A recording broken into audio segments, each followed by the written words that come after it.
everyone, welcome back to my channel and welcome to my fall TBR. What an exciting time. Fall is my favorite season, and in my mind fall starts September 1st and goes until November 15th, maybe even possibly November 1st, and then that's when winter starts. So we've got 2 months, maybe 2.5 months to finish all these books, and fall is my favorite season, so I curated quite the lengthy list and I'm hoping we can get to them all.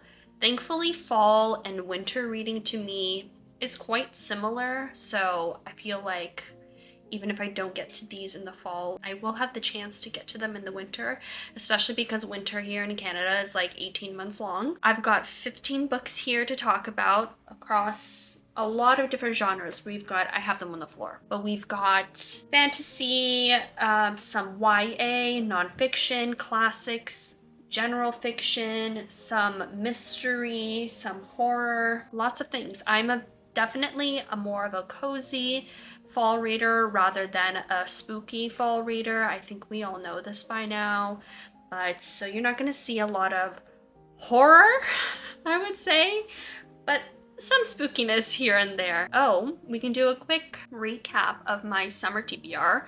I had 8 books on my summer TBR, and I read 6 out of 8, which I am very proud of. For the past week, I've been trying to read the other 2. The last 2 I had were Billy Summers by Stephen King and The Golden Spruce by Jean Vaillant. And I could not get into them, so I just decided, you know what, it's already like almost the middle of September. I haven't started on my fall TBR. I'm just gonna call it quits. So I'm so excited because we're gonna dive straight into these books over the next few weeks and it's gonna be a blast. So let's get started. Have some tea because your girl's gonna yap. We all know that. I'm gonna start off with fantasy, which is the area of books I think we have the most in. Possibly fiction is the second highest, but we've got a lot of fantasy to get through. It's fantasy season, guys. So the first book I have here is The Assassin's Blade by Sarah J. Maas. I have been saying I'm going to start the Throne of Glass series this year, and this year is coming to an end very shortly. So I think it's the time to start, and I want to start with The Assassin's Blade just per a lot of my friends' recommendations. So this is one of them. I literally don't know anything about Throne of Glass, and I'm very shocked to know that I haven't gotten spoiled. So I'm hoping to keep it that way. But I know this is a short story collection about, I believe, the main character of Throne of Glass, Kalena. I don't even know how to say her name. I don't know if I'm going to finish the series this year, but we'll see. I don't know if I'm going to make a dedicated video to the series. All depends on how this one goes. The next book I have here is Where Dreams Descend by Janella Angelis. This is the second book in a duology, and I read the first book I think 3 years ago, and I've had this book since then. Editing Mary here. Sorry about all the quality. I'm just here to say I was talking about the wrong book. I'm holding up book 1, Where Our Dreams Descend. Book 2 is When Night Breaks, and I literally have it. I don't know why I didn't bring it right now, but I'll put the cover right here. So everything I'm saying is about book 2 and not the book I'm holding. It is what it is. My rookie mistake. So sorry for the confusion, but I know that I'm holding the wrong book. And I remember really enjoying the first book. It is like a fantasy, but it's more so magic, I believe. And it's kind of like a Cirque du Soleil type of book. And I've just been meaning to finish this, and I don't know why I haven't. So I put it on my list because I also have a goal to read 10 or finish 10 series this year, and I'm not quite there yet. I think I'm at 6, so I want to finish all the duologies that I have read. One of the 2, and this is one of them. So hoping to get to this, and I'm hoping I really enjoy it. The next book I'm so excited about. It's been hard to not read it since I got it, and that is Wisteria by Adeline Grace. This is the third and final, I'm pretty sure, book in the Belladonna trilogy. I am so pumped for this book. You have no idea. I think it's going to be the best of the series, and I've already heard people say it's the best of the series. I just know the banter is going to be so good, and it's enemies to lovers.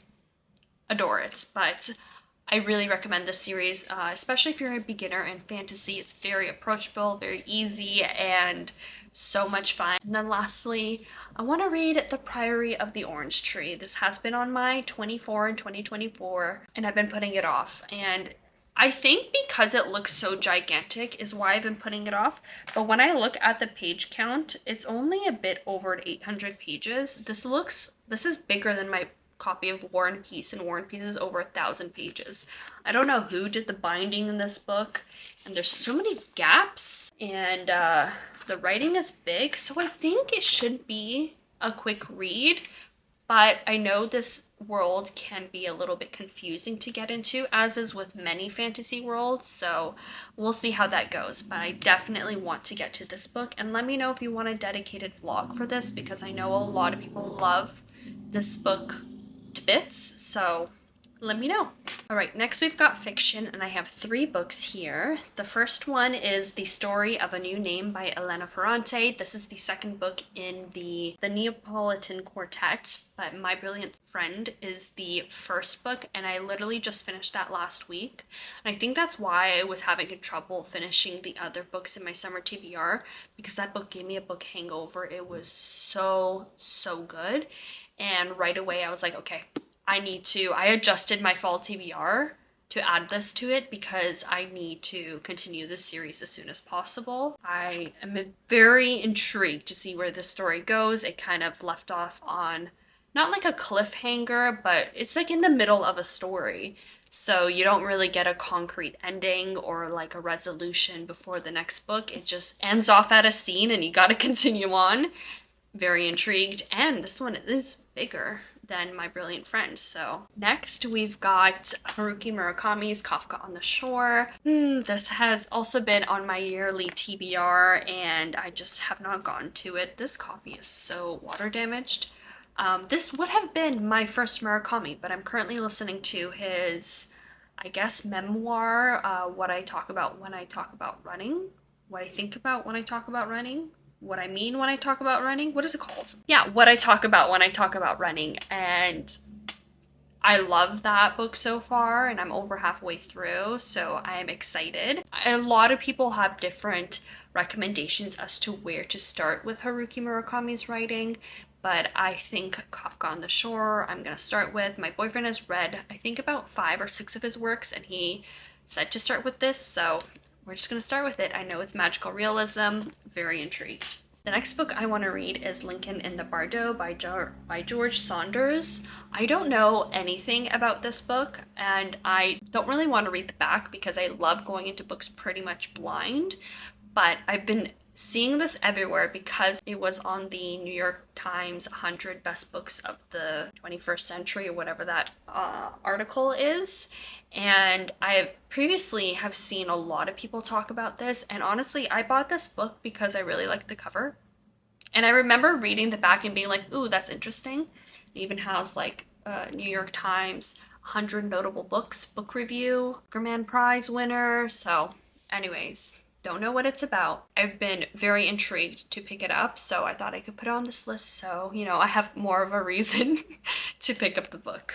Next, we're gonna go into classics, which I just have 2. I made it very approachable this year. First I have is Beloved by Toni Morrison. So this was also on my 24 and 2024, but believe it or not, over the past few weeks, I've actually seen a lot of different Toni Morrison reviews online, and a lot of people are saying this is not the book to read first if you've never read Toni Morrison. So I'm actually reading currently Song of Solomon by Toni Morrison because it is the September pick for the Hardcore Literature Book Club. So I'm gonna try reading that first, and then going into this, I I'm very sure that once I read one Toni Morrison, I'm going to want to quickly read more of her back list.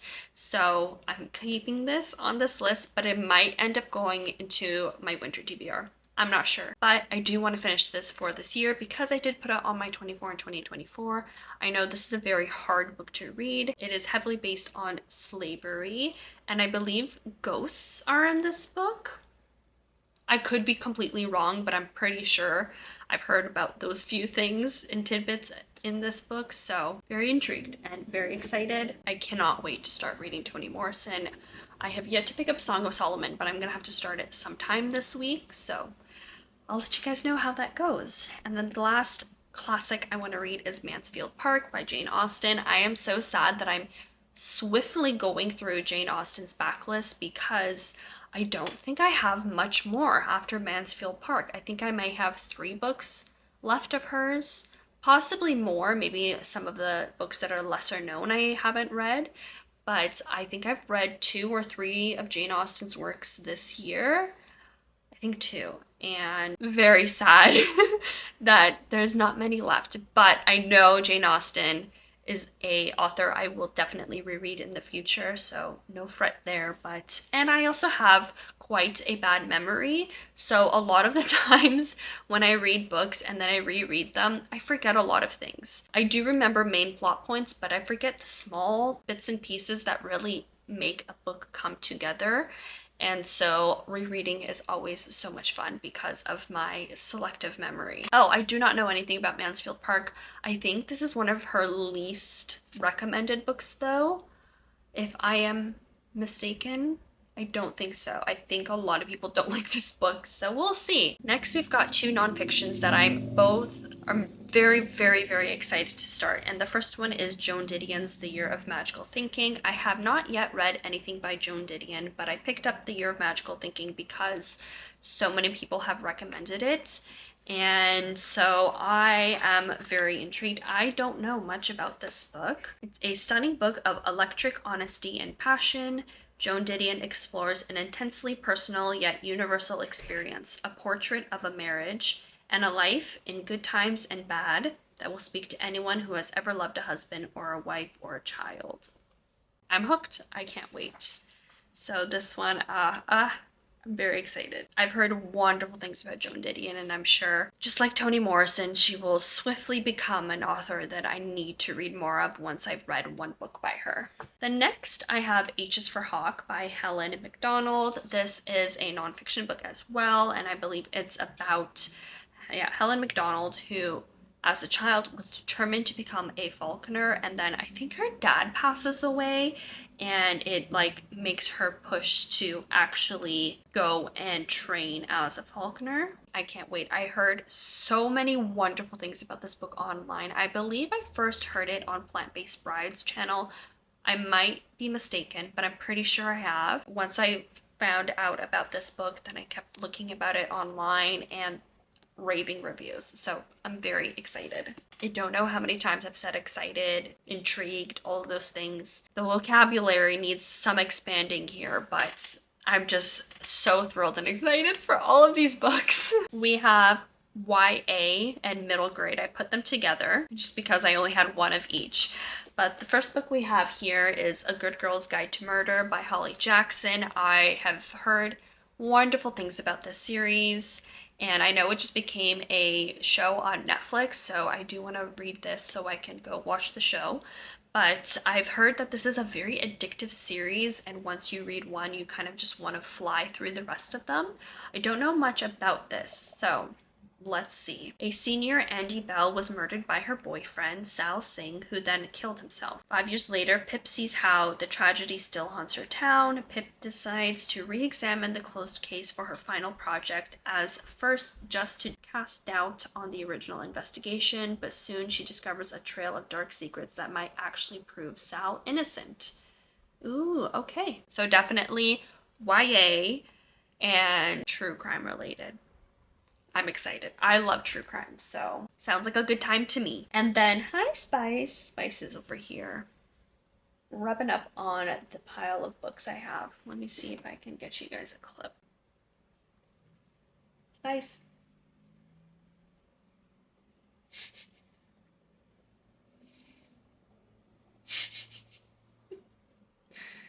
This is her chair. So she's probably wondering why her chair is taken right now. The middle grade book that I want to read this year, and I'm pretty sure I put this on my fall TBR last year and I never got to it, but I'm more in the mood this year, and that is Anne of Avonlea by L.L. Montgomery. This is the second book in the Anne of Green Gables series.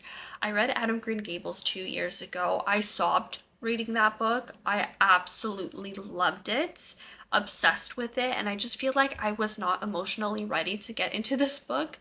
But now that, some time has passed, I really want to get into the series again. I just loved the writing. I loved Anne, and just such a close place in my heart. So I cannot wait. We're on to the last section and the last two books of this video, and this is kind of the horror thriller type books. But the first one we have here, oh, this is wet, is The House Across the Lake by Riley Sager. I have read quite a few books by Riley Sager, and all of them I've given, like, I believe 3 to 4 stars. I don't think I've given any of them 5 stars, but most of the time I've listened to them as audiobooks. And so I got this book at a book sale that I went to this past year, or was it last year? I think it might have been last year. I'm not completely sure. I've heard a lot of people don't love this one, but I own it. So I want to give it a shot, see how it goes. And if I end up hating it, I'll just DNF it and donate it. I haven't read a thriller in quite some time, so I am very excited to get to this. And I'm sure I will fly through it. Thrillers are usually so easy to just binge because the mystery keeps you going, so we'll see how this one goes. I'm sorry I don't know many details about all of these books. It's just the way it goes when it is a TBR, but I thought you guys might be interested in seeing what I'm planning to read this fall, and if you've read any of these books, let me know, because it'll make the intrigue even better and stronger that I will pick it up as soon as possible. The last book I have on here is Rouge by Mona Awad, the author of Bunny. I don't know what this book is about. I've heard great things about it. I read Bunny, I believe 2 years ago. Bunny was a ride. I still don't have a rating for that book. It is like a mix of a 3-star and a 5-star at the same time. Very odd book, but I had fun reading it, and I would definitely love to read it again. But I got her book recently, I think in the past year, and I don't know what this is about. Snow White meets Eyes Wide Shut in the surreal descent into the dark side of beauty, envy, grief, and the complicated love between mothers and daughters. With black humor and seductive horror, Rouge explores the cult-like nature of the beauty industry, as well as the danger of internalizing its pitiless gaze. Brimming with California sunshine and blood-red rose petals, Rouge holds up a warped mirror to our relationship with morality, our eclectic fixation with the surface, and the wondrous deep longing that might lie beneath. That sounds crazy. This inside cover is also gorgeous. This is an October book for sure. Those are all 15 books that I would love to read this fall. Let me know what is on your fall TBR. I am so intrigued. And give me all your fall recs. I'm hoping I get to all of these and more in the next 2 months.